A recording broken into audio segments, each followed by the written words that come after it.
Yeah, it's an important question, and it's a question that the teacher who ordains you will ask as well. So, you want to have a clear picture of why more than just it seems like a lovely way to live or I like the idea. That's a nice reason, but you want deeper reasons and really do some soul searching and make sure you're not running from something. So, for example, you need to be mentally stable.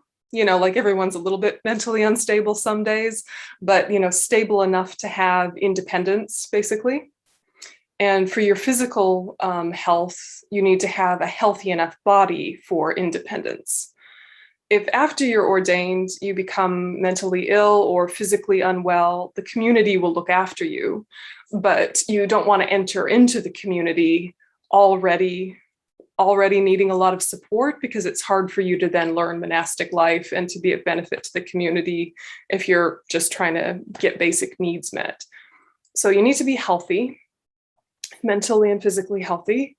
You don't have to be a marathon runner or anything, but independent. You need to have no debt to make sure that you've dealt with your finances. For a lot of Western monks and nuns, we won't necessarily be supported in the communities we go to, or not right away. So you need some savings. And maybe, if there's someone in your life who feels comfortable offering a small amount of money each month to help you with food, that's kind. It's a good thing to check in with, because most Dharma centers offer a very limited support to monks and nuns if it's in a Western country. Whereas when you're in Asia, pretty much always all of your basic needs are going to be met, even if they're very basic, like, rice and dal and sharing a room with 4 people or something. So you want to be sure that you feel mentally prepared to be flexible.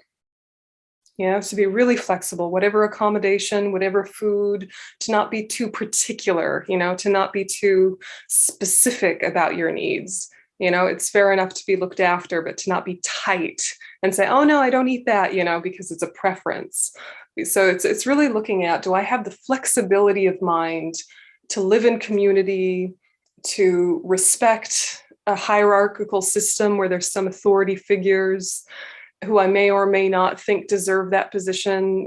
Can I kind of subdue my own ego enough to live in that way? And if there's a great deal of vows, will it feel like freedom or will it feel like restriction?